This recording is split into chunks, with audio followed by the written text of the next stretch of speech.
This is the complete story of Resident Evil Code Veronica, everything you need to know before the upcoming Code Veronica remake. If you've never played the original game, this video will help you understand what makes this story so important to the Resident Evil timeline. I've also covered the entire Resident Evil timeline on my channel, so be sure to check that out if you're interested. Now, without wasting any more time, let's dive into the complete story of Resident Evil Code Veronica. With 3 months after the Raccoon City incident, Claire Redfield is searching for her missing brother, Chris, at an Umbrella owned facility in Paris, where she is discovered and met with fierce resistance. Making her way into a warehouse, she is confronted by dozens of armed soldiers. Claire fires at a nearby flammable gas tank, taking them all out. However, before she can flee the area, she is captured by Umbrella military commander Rodrigo and shipped to the remote Rockfort Island facility. There, Claire is placed in a cell and knocked unconscious by a guard. She wakes up hours later to the sound of explosions. An injured Rodrigo enters the room and opens her cell, telling her that she is free to go. He explains that an air raid has destroyed much of the island and eliminated most of its inhabitants. This led to the accidental release of T-virus samples and bioorganic weapons, which quickly spread across the island and wiped out most of the remaining survivors. Claire heads to the nearby graveyard, where she is immediately surrounded by countless zombies. She rushes past the creatures and eventually encounters fellow inmate Steve Burnside, who tells her about an airport on the island that he plans to use to escape. Shortly after they part ways, Claire finds Steve again while he is looking through data on Chris Redfield on a computer. Claire contacts Leon to get a hold of Chris, but Steve becomes angry because he doesn't believe Chris will come for her. He tells Claire to stop relying on others before storming off. Claire continues investigating the island and eventually arrives at the Ashford residence. There, she is attacked by Alfred Ashford, who believes she is responsible for the air raid on the island. While making her way through a warehouse, Claire is confronted by a dangerous Bandersnatch bioorganic weapon, which grabs hold of her and nearly strangles her to death. However, Steve crashes through a nearby glass window and manages to save Claire, defeating the creature with his pistol. Steve saves Claire once again when his father, now transformed into a zombie, grabs hold of her and prepares to feast on her. Later, Claire arrives at the private residence and witnesses Alfred and his twin sister Alexia discussing their plans to revive the Ashford family. Claire is nearly caught eavesdropping after Alexia hears a noise, but she manages to escape just in time and continues searching for a way out. Making her way back to the base, Claire encounters the now zombified doctor feasting on the flesh of his patients. The creature notices her and she either defeats it or escapes the area. Soon afterward, Wesker arrives and confronts Claire,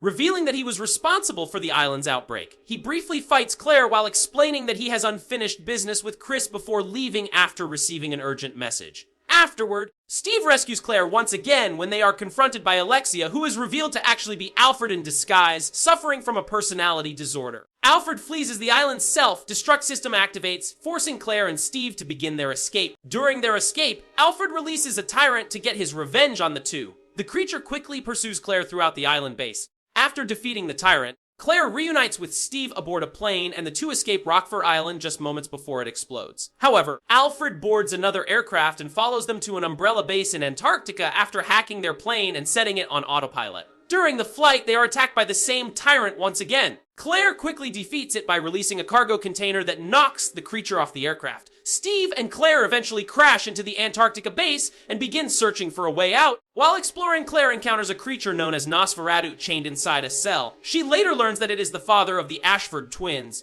Later, the two are ambushed by Alfred, but Steve quickly rushes in and fires at him, causing Alfred to fall from a cliff. After hearing this, Nosferatu becomes enraged, breaks free from his restraints, and begins searching for his son. Claire and Steve eventually use a massive truck to smash through a wall and escape the facility. Once outside, they are confronted by Nosferatu, who nearly swats Steve off the edge of the platform. The two engage the creature in battle, and after dealing enough damage, they finally defeat it. Claire quickly rushes over and saves Steve from falling. The two then get back into the truck and continue their escape. Meanwhile, a wounded Alfred Ashford crawls to awaken the real Alexia Ashford, who has remained in cryogenic sleep for 15 years in order to fully harness the power of the T-Veronica virus that she discovered many years earlier. She comforts her now deceased brother before taking control of a massive tentacle beneath the base, using it to stop Claire and Steve from escaping. The two are eventually captured by Alexia and imprisoned, with the intention of using them as test subjects for her virus. Later, Chris Redfield arrives on Rockfort Island in search of his sister Claire after receiving a message from Leon. While walking through a cave, he hears a loud shriek and discovers Rodrigo, who is severely injured. Rodrigo informs Chris that Claire has already escaped the island aboard one of the planes. Moments later,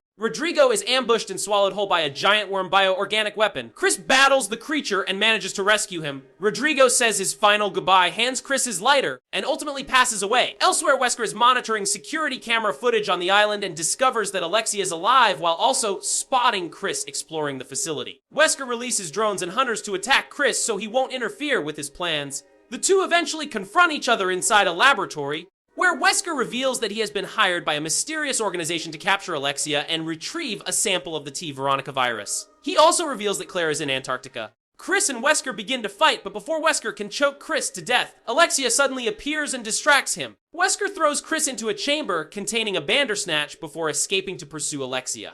Now, knowing where Claire is, Chris boards a plane and heads to Antarctica to rescue her. After arriving at the base and fighting his way through dozens of zombies and other bioorganic weapons, Chris eventually finds Claire trapped in a massive webbing. He cuts her free with a knife, and Claire awakens, explaining that they need to find Steve. She also begins feeling sick and realizes she has been poisoned. Chris leaves to search for an antidote while backtracking through the facility. Chris encounters Alexia, who has already disposed of her father, and releases a giant spider bioorganic weapon to stop him. After defeating it, Chris retrieves the antidote and rushes back to cure Claire. The two are confronted by Alexia once again, who toys with them before disappearing. They decide to pursue her in hopes of finding Steve, but they are suddenly attacked by a massive tentacle that injures Chris and separates the two.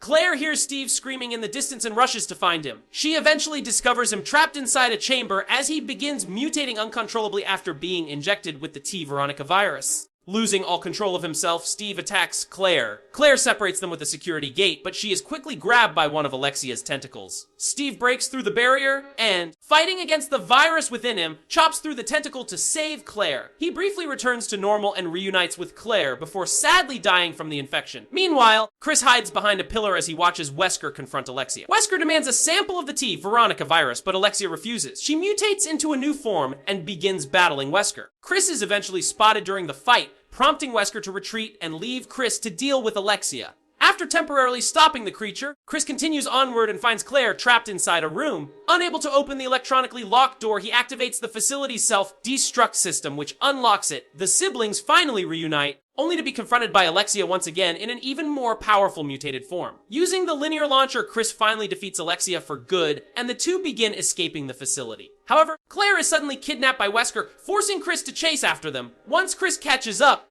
Wesker reveals that his organization has recovered Steve's body and plans to extract a sample of the T. Veronica virus from it. Chris tells Claire to leave while he stays behind to fight Wesker. Although Wesker initially overwhelms him with his superhuman abilities, Chris eventually drops a bundle of steel beams on top of him. Wesker survives, but with the base collapsing around them, the two agree to settle their rivalry the next time they meet. Chris then escapes the facility and reunites with Claire aboard a plane. Together, the two fly away just moments before the Antarctic base is completely destroyed.